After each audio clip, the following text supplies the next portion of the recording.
I was sitting in the doctor's office in this chair. So I came over there from Tripler Hospital, which is an Army hospital here. And I went to the guy that checked your eyes. I don't even remember what their names are.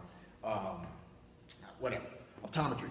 So I go over there and he's like, hey, you need to go to see a specialist. And I was like, okay, what's up, you know? So I'm thinking that I saw a sunspot because I've been sparring and I've been training. I was a part of a couple of guys' big fight camps coming up for the MMA fighters here.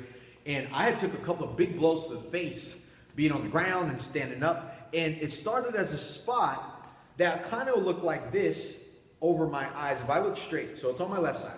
So as it started to come down, I used to have to hold my head up to be able to see because I couldn't see past what I thought was maybe a popped blood vessel, you know, sunspot. I looked into the sun too long, whatever, after practice, whatever, right? So I'm sitting in this chair and he's like, you need to see a specialist. And I'm like, all right. And I'm sure at the time he probably was like, wow, I don't think this guy gets it. I don't think he understands the severity of where he is with his eye. And he told me something that made sense. He was like, you know, what's going on with your eye may be a little bit more serious than you think. And I think if you go see a specialist, regardless of what I tell you, this specialist will be able to tell you exactly what you need to do. But it doesn't look good. And I was like, all right, whatever. So I go see the specialist. I sit down. Within a few minutes, because he's a specialist, right? Because that's what we expect. The specialist goes, hey, you're going blind.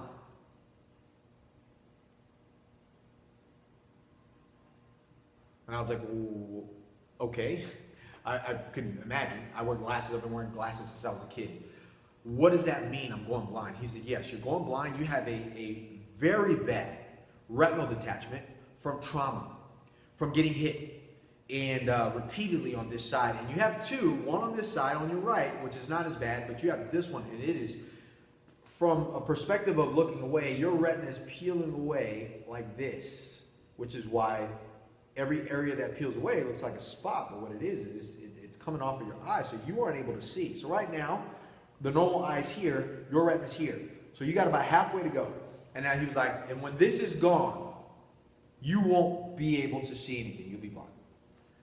And it'll be a dark spot. You won't be able to see anything from that. And eventually the muscles in your face are going to start to droop a little bit. And that'll be it for that side. And I was like, okay, like how soon is that going to happen? Like, you know, a year, 5 years, 3 years, 10 years. And he was like, end of the month. Now that was April 1st, around about April 1st. That was April 1st. He's like, end of the month, you will be blind. It will do this and you won't be able to see and you will never be able to reattach that. Not the way that it's going right now. Things will be different for you. Do you want to be able to see your children?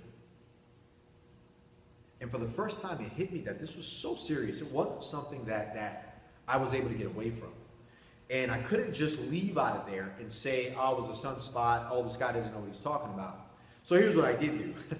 I was like, let me think about that. And he's like, okay. He's like, you're going to have surgery like within a day or so, like real surgery. And all of your activities are going to stop. You aren't going to be able to lift weights. You aren't going to be able to lift the other stuff. You aren't going to be able to take the risk of getting hit in the face again. So all of your activities of MMA fighting and wrestling and boxing and all of the sparring stuff that you like to do, you're going to have to stop. To the effects to whereas even any real amount of pressure on it could affect you later on in the future. And I'll be honest, you're going to have to take up another hobby. And I was like, hold that thought. So I walk out, and I walk to the parking lot, and I get in my car, and I'm like, this guy doesn't know what the fuck he's talking about. I'm not going blind. I refuse that. People have told me all my life that something's going to be wrong with me, that I'm going to fail, that this is going to happen, that you aren't going to succeed, and none of that stuff's ever, I've always been able to fight it. I've always been able to overcome it. But this was different. This wasn't like the other times. This was something that, it wasn't a muscle, this was an organ, this was something that affected my life, my livelihood of who I am. It challenged me at the core. I wasn't going to be able to participate with my kids. I wasn't going to be able to run and jump and play and do the things that I believe that made me me at the time. All of that stuff was really going to have to take a back burner. I made a couple phone calls. One I called my mentor, one of my mentors, which is my pastor, and he and I was talking about it. I talked to my wife about it. And then I went back up and I was like, Doc, is there anything that you could do Opposite of having this surgery where I go under and you do all of these things to me, and then I stay in this recovery for a long time, and none of that stuff is promised. What is it that you can do? He's like, look, I was actually getting ready to call your emergency contacts and bring you back in here, man. You can't, for my professional side, I can't just let you leave like that. I can't just let you do nothing knowing what I know. So he opts to give me this tack, which is this needle. This needle is about this, maybe this big, when I'm not exaggerating. What was that? Like this, right? Needle go in my eye, back of my head. But anyways, so he puts this needle in my eye. In my eye. I'm gripping the side of the table, and I put my face in this thing. And he's like, okay, you're going to leave your eye open. And I'm like, all right. And he sticks this needle in my eye. It goes in, through, and now I'm gripping the side of the table in so much pain. And he does whatever he does, and he pulls the needle out, and he takes this patch on, and my eye is this big. This big. It's huge. So he's like, all right, it's not going to fix it. I'm tacking it. I'm tacking it back together. So while it's peeled away here, I'm tacking it below this line so it doesn't go any deeper. But if you continue on doing your activities, things are going to go back to the way that they were. You're going to peel away from it. I need you to come back immediately if you see any change. So I'm like, all right, good. So I can live with 40% of my vision. I can live with seeing like that, and I go back to know what I'm doing. So a couple of days later, I'm like, this guy doesn't know what he's talking about. I'm back to training. I'm back to MMA practice. I'm back to grappling. I'm back to jiu-jitsu practice, because all of my guys that are in MMA that have big fights coming up, like Nico and Bryson and Harry and Lou, all these guys have fights coming up. So I'm a part of those fight teams. So every day we train 2-3 times a day, 3-4 hours at a time. I was back into that groove. And as I'm on the mat, I'm starting to see that thing get bigger. And I'm starting to see more and more darkness. And I'm starting to ask myself, like, is this thing getting worse? So I finally go back to the doctor. And he goes, you know, it's worse. Whatever you've done, it didn't hold. I told you. That was a lesson there. And he was like, I need you to, you're going to have surgery, Victor. I don't think you understand the severity of where you are. So on April 6th, my wedding anniversary to my wife, I load up in the car, and all of the wrestlers are in the driveway at the time, because I was training guys in the driveway then, working out. And I get in the car and I drive off. And I get to the hospital, and they're preparing me for this procedure to go in and reattach and then fix this other eye. And I'm supposed to be in the bed for a month, and then 3 months into recovery of that, face down. I can't be up out of the bed for more than 10 minutes. There was a lot of stuff going on for that. But then as I'm in the getting prepared for the surgery, he's talking to me, and we're going through all this stuff, and then I wake up with excruciating pain. Feels like someone hit me in the head with a bat. It's been the worst pain I've ever been in my life. And all I could do is feel that pain with the patches over my eyes. My wife walks me to the bed, and I lay in bed for a month. And at first I'm taking medicine for the pain, but then I'm having nightmares, and I don't know whether I'm awake or I'm asleep. I don't know whether anything is real or not, because I started hallucinating with these patches over my eyes. I'm in constant darkness, and I'm face down in the bed, and I can't get up and do anything. And if I do, it feels like my head's gonna fall off. The only time that I knew I was awake was when I was able to stick my hand over on the side of the bed and feel my dog, Pig, at the time, just to pet him and to know that somebody else was there, or I can hear the voices of my kids in the other room. And that was the darkest time in my life at that moment, going through those things. Because that was a time when I really had to make a choice about what I was committed to in my life. Was I going to commit to being not active, to be a person that just says, okay, I used to do that, I had some accident, I got surgery, now I'm going to live a life in a bubble. Now I'm going to live a life and I'm not going to do anything. I'm going to protect myself. I'm not going to jump. I'm not going to run. I'm not going to pick my kids up over my head. I'm not going to experience the life that I wanted to have at some point with people like you, to share, to intertwine, to interact, but in this champion's way that I'm used to, with the wrestling and the fighting and the doing the high level stuff that really bonds my brothers, people I claim to be family to me. And I laid in that bed like this, and I would gather maybe in week 2. I made a decision as I walked to the bathroom with patches on both eyes still. Sat down on the toilet, I got back up, and I went, and halfway back to the bed, I bumped my dog, Pig, and then I got in the bed and I sat there, and I was like, this is not going to be my life. This is not going to be how I live my life. Afraid to fall, afraid to do anything, afraid to experience what the wind feels like on my face anymore. And I started crying. And I remember that because when I sat back down and I put my face on this foam pillow that they gave me to put there, I made a decision that my life wasn't going to end that way.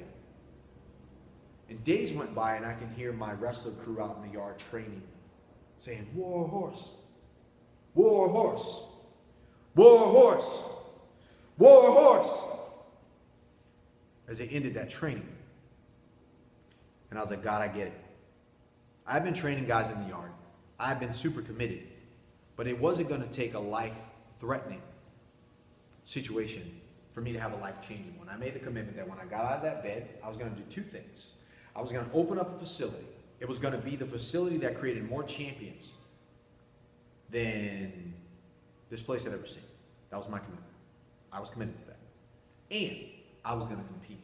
I hadn't competed in a long time, but I was going to enter a submission tournament and I was going to win it because I wanted that. I was going to prove that I was capable. And I busted my ass, guys. Man, I busted my ass. Like, I sped up everything that they said. I laid in that bed. I laid in darkness. And when one patch came off, I had a buddy of mine, Charles, come and see me. Then I had a buddy of mine, Kahea, come and see me. The only 2 people that came to visit me. Charles bought me a book. Charles bought me a book on tape. Kahea came to check on me all the time. And as I was able to read with my right eye, I started reading. And then I started reading, I started writing.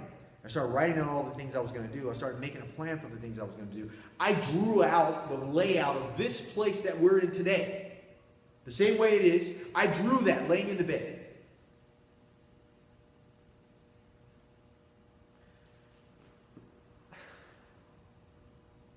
With the commitment to get up out of that bed, I went in the living room over time as I was able to get up, and the doctor started allowing me to do more and more stuff. And one night I got my son and I got these parachutes that my buddy Alima had gave me. It was a Coast Guard, and we went out to the football field in Campbell High School. It was dark, it was the night, it didn't matter, and I would just have my son stand on one side of the field and I would run my ass off. And that parachute would catch the wind and it would pull me back and I would run. And I would be like, dude, just tell me when I gotta stop. And I would be running and I would be crying because I was so committed at that moment to, again, not let my fears about what somebody told me stop me from being who I wanted to be. And then when I was home, I lifted my sandbag, and then I lifted my keg, and then I went back to bed. And they put this gas bubble in my eye that wasn't supposed to move around because it was supposed to seal my eye back together. And it was full with freaking bubbles. It looked like somebody shook up a Coke can, and then you look at it and all those bubbles in there. But I didn't care.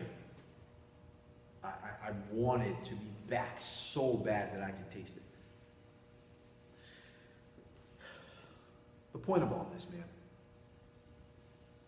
Fast forward after I healed, about a year, I opened this place and I won a submission tournament, the Hawaii Triple Crown Submission Grappling Tournament. I won my bracket. Wasn't a lot of people in there, but it was for me.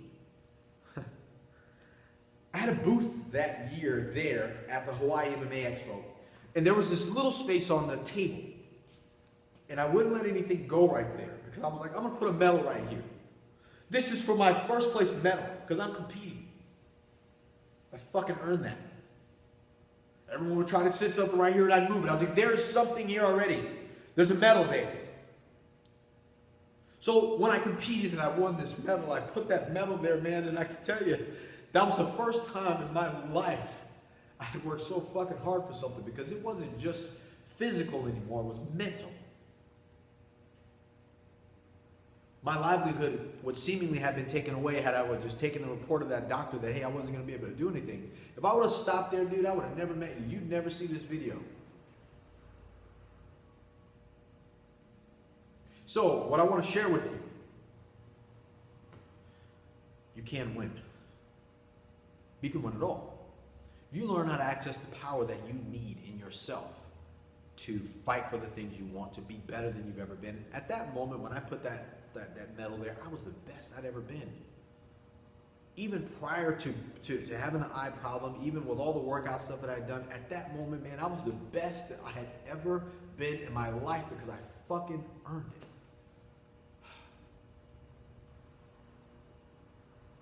it. In your life, there's going to be some things that challenge you beyond your scope, that are going to make you feel like you don't have it in you anymore. And I want to tell you, if anything, do your best.